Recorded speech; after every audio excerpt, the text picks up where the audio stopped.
Hello guys, welcome back to my mini blog. তো আজকে অনেক সকাল সকাল ঘুম থেকে উঠে পড়েছিলাম, কারণ ঘুমটা ভেঙেই গেছিলো মোটামুটি বলতে পারো।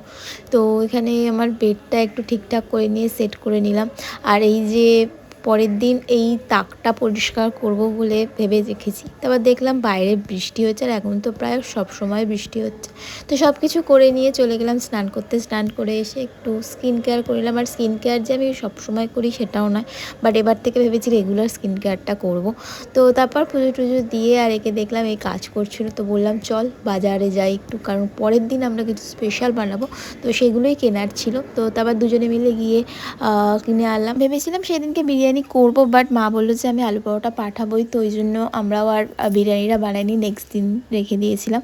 আর তারপর দুজনে মিলে বেরিয়ে পড়েছিলাম একটু ওয়েস্ট সাইডে, কারণ ওয়েস্ট সাইডে চলছিল সেল। আর কী কী কিনলাম সেটা তোমাদের সাথে নেক্সট ব্লগে শেয়ার করব। আর রাতে ছিল হচ্ছে আলুর পরোটা, আলুর পরোটা দিয়েই ডিনারটা কমপ্লিট করি।